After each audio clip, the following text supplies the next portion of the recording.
Welcome to Lanterns Live. It's Ralph, and today I will be discussing DC's Green Lantern Corps #1, written by Jeremy Adams, Morgan Hampton, with art by Fernando Pasarin, inks by Eau Claire Albert, and Arif Prianto. Don't know if I'm pronouncing that right. I'm assuming is doing colors on this book. I didn't go through that. I need to really do an intro to this page saying how I'm not an expert on Green Lantern at all. I'm just a massive fan and like talking about it with friends. Today I'm doing it alone, but that's okay. I really didn't reach out to anybody. I figured, you know what, I've been bothering Will enough. I'll let him take a break until maybe the next Green Lantern issue comes out. But for now, just me talking about this book. Came out yesterday, read it last night, very much enjoyed it. I thought it was a really fun book. It's kind of what I've been missing with the Green Lantern title is an accompanying Green Lantern Corps title, and this has almost everybody you see here on the page, with the exception of my pal Kyle Rayner is not in this issue, but everybody else is. And so there's a lot of story to go over.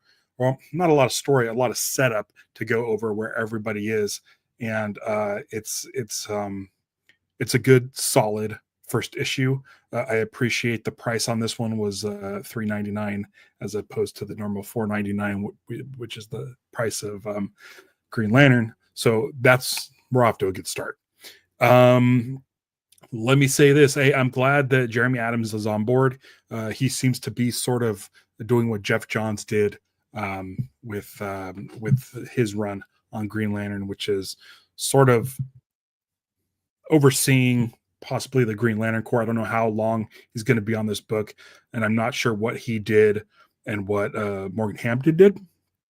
But we shall see how it continues to go if Jeremy Adams drops off the book, and if it's just Morgan Hampton, we can see if there's any sort of change in quality or anything, but I don't know if there would be or not. I'm not familiar with Morgan Hampton's work.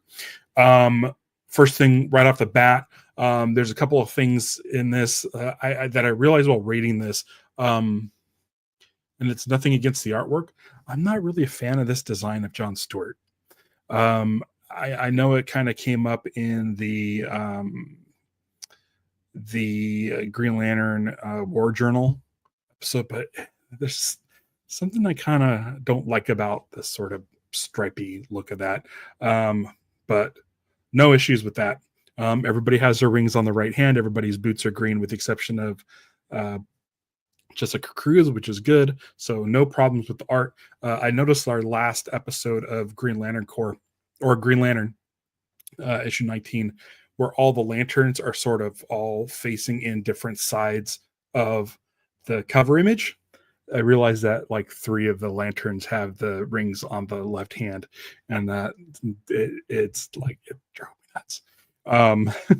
So anyway, what's great about this is we get kicked off right away. And let me tell you, Fernando Pasarin's art on this book is really impressive. I'm really liking the work that he's putting out. A lot of great big like sci-fi shots, a lot of characters in the frame, a lot of detail in the backgrounds. This looks like if you were to have like a big budget movie, like even like stuff like this, like it's just loaded with characters. And the background and design is really cool. So I'll say that right off the bat. I also like there's a very expressive nature to his faces when he draws. At points maybe a little cartoony, but I think it's not that it's not that I don't like it. It's just something that I noticed. Their faces are very expressive, and I like that. There's a you can tell it tells a lot of story within just like a face. Like here's this Superman construct, and there's a lot of like expression in that face. So I really like the artwork. Fernando Pasarin, who would do some of the Green Lantern issues for Zermanico on Green Lantern. It was one of those things where, man, I like Zermanico a lot. I hate to see someone else come on, but Fernando Pasarin has just been being great again. All the like the Kanjar row faces are just wonderful in this. The story is pretty simple. The Green Lantern Corps are reforming. This is a great jumping on point for anybody who hasn't been reading Green Lantern recently.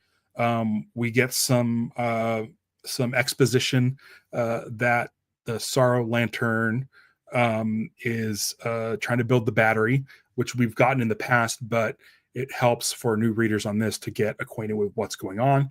And it's almost like video game style where the lanterns are dispatched out across the different sectors to go a potential find potential pieces of what could become this Sorrow Lantern battery, while at the same time the spectrum is fractured, everything is all fucked up and out of whack, and there are sort of people who are emotional, who are like essentially having constructs, destructive constructs, like just pouring out of them, and they're all different sort of constructs. Like we focus mostly on one that's fear based, and this person is crouched in fear and can't control her sort of emotions. And while this is going on, there's a gigantic yellow construct person going around destroying the city. So it's a really interesting concept. I really like this fractured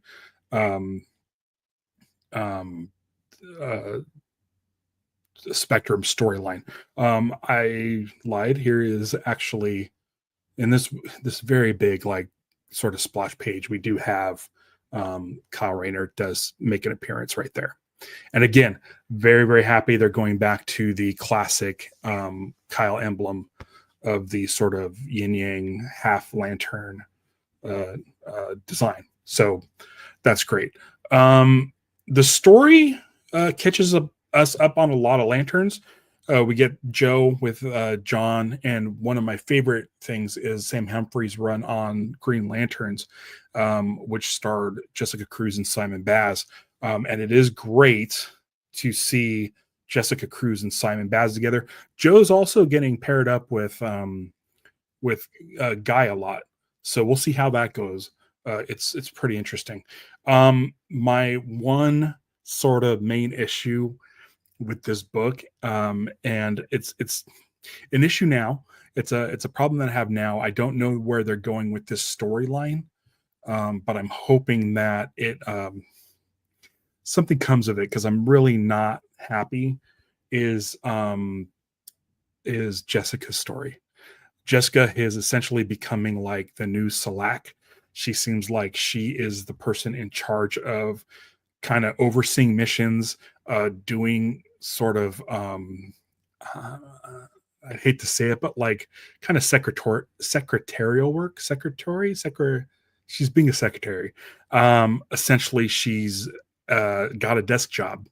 And for Jessica, one of the things that I like about her the most is she went through 3 years of being isolated in her home because she had a crippling agoraphobia, because she witnessed her friends get killed in the woods. And so she never like went outside. Then the ring chose her. She became a Green Lantern. She was able to overcome like great fear and actually get out into the world and throughout Sector 2814, and was able to like come out of her shell and be stronger than ever. So I think it's kind of shitty that she's relegated to a desk job. And even the desk, like, I mean, this could be just part of the story. I don't know where this story is going yet. I just don't like seeing her like in a big, empty, cold office. I like seeing Jessica out. She has a conversation with Simon, who tells her like, hey, if you're having trouble, like, yeah, they put you in charge, doesn't mean you have to do it on your own. So she's probably going to be looking for a team or something to help her out with all of this sort of, it's just like, I don't want to call it busy work, but it's like, it feels like data entry. It feels like scheduling. It feels like a really boring desk job. And when you're a Green Lantern, like, it doesn't sound like fun. and I don't like that she's relegated to basically a secretary, because her desk literally has like folders and papers and stuff on it. So I'm hoping this aspect of the storyline suits Jessica better in the future than what it appears to be like now. Um, Maybe she doesn't want to sit behind a desk. Maybe she does want to get out, which would be great for her character, because that's like kind of the whole purpose of her character, is to overcome the agoraphobia and be out. Like, she actually now wants to be out in the world. So I'm hoping that's the case. Again, this is just a setup issue, so it's really tough to like gauge this stuff, and I don't want to shit on this story until we get farther down the road. This okay, so there's this stuff with John Stewart's niece, the construct that he created in War Journal. It's something it's something I don't care for. And it seems like the writers of this book don't care for it, because there's a little word balloon, or not a word balloon, but there's a inner monologue that mentions Ellie, a construct of my sister that I will to life. I know, it's different. Yeah, it's different, and I feel like these guys are really stuck with this storyline, and I hope it gets resolved sooner than later, or they can take this bizarre storyline from War Journal and like do something interesting with it. It's like I kind of want it just to be abandoned, but at the same time, like I would like to see it resolved in a like meaningful way. But right now, it just falls flat for me, and I don't care about it. Um, I'm not really interested in the Teen Lantern. Also, something that doesn't interest me. It's just not. I don't know. There was some cool stuff that they did with the Teen Lantern and the United Planets, which I thought were interesting. But now it seems like none of that story is really that interesting anymore. What I do find interesting is that we do have Guardians, and the Guardians are wearing different colors. Here we have a blue Guardian of Hope, and we have a yellow Guardian, I'm assuming, of Fear, which is kind of interesting. I don't know if I missed something on that by not keeping up with my solicits, but I do like that we're getting Guardians of different spectrums. So that's really cool. So something happened while I was reading this. I was reading in bed, and I actually gasped out loud to the point where my wife was like, "What happened?" And it was this moment where they're talking about going to this planet to check out the splinter in the spectrum, where there's this fear kaiju tearing things up. And I turn the page, and we get this big full shot of Sinestro. Sinestro as a Green Lantern. Sinestro is back as a Green Lantern, which I'm kind of excited about. There's nobody else that could deal with this situation more than Sinestro as a Green Lantern, because he's going and confronting fear head on. If there's anybody that knows fear, it's him. It's a really, really, it's probably my favorite part of this story, was when we actually get into the action and the Green Lantern Corps are dispatched to go on their missions. Having John Stewart with Sinestro is really interesting too. They don't. Anytime I think of Sinestro, I think of Hal as being a foil, and so it'll be really interesting to see how this relationship turns out between Sinestro and John. This whole part of the book was a lot of fun. I've never really cared that much for Sinestro as a Green Lantern. It was always a cool like flashback thing where it's like, oh, it's neat to see him back when he was a good guy. So now that he's back to being green, I'm actually more excited about this than I thought I would be. I think there's things like, Green Lantern First Flight, the animated movie, where for the majority of it, Sinestro's a Green Lantern. In Green Lantern 2011, Sinestro is a Green Lantern almost the entire time. And I'm just like, can we just get to Sinestro as, a different color lantern, which we've had for years in the comics. But now that he's back to being green, I think it'll be really interesting. It's really weird seeing him back in green because it's a gigantic question mark. Like we all know now, everybody knows Sinestro is a bad guy. We don't have to pretend that Sinestro is a good guy. But the fact that he's being accepted as a Green Lantern, I find very, very interesting. I think that we can have a lot of fun with this, and this is a storyline that I think is really, really cool. Sinestro essentially like facing off against Fear and this giant Fear kaiju, and not just like trying to take it out, but just talking to man, I don't remember their names. Hall, X apostrophe Hal. I don't know how to pronounce that. You can say X Hall, or it's like a Hall. Anyway, he's so in control and he's so sure of himself and he's cocky, which works in this situation where he's able to just talk to her while mentally like still being able to like keep the Fear kaiju at bay. So he is the best person for this job because nobody knows Fear like he does. So it's a really, really cool storyline. One that I did not see coming, where it's very rare that I audibly gasp while reading a comic book. And even though I like reading paper versions, reading it on Comixology, like frame by frame, that reveal of Sinestro being in the Green Lantern outfit was a huge reveal. So I'm a big fan of reading these digitally because it lends a more like cinematic kind of experience. So Clone Adventure just popped in. Needed more Kyle in this book. Overall, I thought it was a solid start. Same here. I feel like Kyle's such a great character, and we always kind of know where Kyle stands. He doesn't go through a lot of changes. So being able to start this book and touch on the characters we normally don't see, even though we see a lot of John, but with Joe and Simon and Jessica and stuff, it's nice to get like our footing. Let us know where those people are, because we know Kyle's out somewhere just being good, being a really good guy full of empathy. So for this, even though it's just the first issue, I'm expecting that we'll see more Kyle coming soon.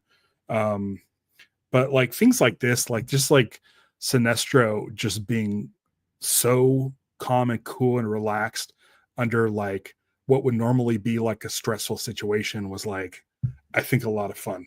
And I can't wait to see like him sort of like, is he going to fall again? Is he going to fall and just like completely sort of turn his back on the Green Lantern Corps again? Will he be kicked out? This book pretty much shows that it's the Lanterns running the show along with the Guardians. Like there's this table, there's like this boardroom table with like lanterns. So all the lanterns are sitting there like as a group. They're the ones calling the shots. They're the ones doing the secretary work. So it'll be interesting to see how Sinestro fits into this, because we know he butts heads with the Guardians, and he butts heads with them because of the way they ran things. But if the whole like major like leaders of this new Green Lantern Corps are Green Lanterns, it'll be interesting seeing how he fits in, and if he'd be up for like taking over. Could he like form a coup? Can he like disband this new Corps? One of the things I like is that this okay, so it's Vexaru is the person who was this alien who was not doing so hot. She was the one that was able to overcome the fear, and the Green Lanterns have decided that this would be a great way, or it might be a great way, to recruit new lanterns, is if there's somebody who is able to create these fractured constructs from the spectrum, and they're able to overcome that with their willpower, like that might be a good recruit. So this might be a good way for them to start adding to their ranks. And John Stewart feels like this is a good way to do it. Like it's almost like a proving ground. Like these people are so emotional, and they can create rage, or they can create fear, but they're able to overcome it. And that's like the whole key of Green Lanterns. So I think this will be really interesting to see like more Green Lanterns being formed this way. And I think it's really interesting. It's a whole new way of doing this. It's kind of fun because when we like talk about Green Lantern and stuff, we know how new recruits are recruited. We know that like the Guardians had been established for a bazillion years. The Green Lantern Corps has been around for a bazillion years. And so we know how it kind of works as a well-oiled machine.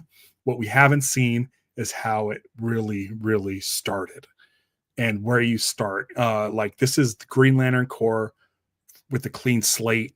We have some lanterns here, but they're trying to essentially like start the business. It's like Ghostbusters. They need to get like recruits. They need to make sure that they have like stuff set in place, including someone to sit at the front desk and find missions to do. So that's like Jessica's thing. And to go out and make allies, because with the United Planets, the Green Lanterns weren't very popular. So I think this is a good way to like recruit people and just like start getting planets on your side. It's a really interesting thing to watch the Green Lantern Corps sort of be formed from the ground up, and Sinestro would be a key to that. He would be his wealth of knowledge, his years of experience would be perfect for this. But I feel like eventually at some point Sinestro is going to turn bad and kind of start bending the committee to his will. The final thing we get in this is the return of Hawkgirl. So Hawkgirl is back, and that'll set up some sort of conflict with John. Hopefully Hawkgirl says, how come you have this weird construct sister hanging out? I don't know. I never really watched the Justice League cartoon a lot, but I'm familiar with that relationship. So it should be interesting. I'm interested in seeing that. I'm hoping next month we get a lot more of Kyle Rayner. Obviously, I'm a big fan of Kyle Rayner. Friend of the show, Will, also a big fan of Kyle Rayner. There's a lot of Kyle Rayner fans out there, and I can't wait to see his inclusion in this book a little bit more than like one page. So we'll see. So far, off to a good start. I like everything pretty much in the book. I think it's interesting. The art is great. I don't like that Jessica is a secretary. I feel like you could do something with that. St. Walker appears to be a Green Lantern. I think I knew that, but did I forget it? Maybe it's just the same species. I don't know. Mention in the comments because I'm going to get things wrong. And it's the reason why I do a show, is because I want to learn more about Green Lantern and the Green Lantern universe. So never hesitate to correct me in the comments, and let's open up the conversation. So I think the next episode, unless something comes up, some crazy news comes up. I know that in the Green Lantern, the Lantern show, there is now a costume designer, which I'm excited about. I'm assuming that they just announced the costume designer. But the costume designer has probably been working on the show, hopefully for a while now, because I really am looking forward to seeing how the Green Lantern costumes turn out for the series. Fingers crossed that it's not going to be the Earth 1 versions, because like with James Gunn's Superman, it looks like they're going for comic accurate outfits. And as much as I enjoyed Earth One Volume One, it's just, this doesn't feel like real Green Lantern to me. So fingers crossed on that. But if there is anything that pops up, like set leaks or story or a crazy bit of casting, I'll jump on here on Lanterns Live and talk about it as soon as possible. If nothing happens, the next time you'll see me is for the next issue of Green Lantern, which I believe is Green Lantern 20. And I look forward to talking about that. So thank you everybody for joining me. I hope you enjoyed this. Go check out my other videos, like and subscribe and all that stuff. Find me on Blue Sky at lanternslive.com. And until next time, beware my powers. It's Lanterns Live.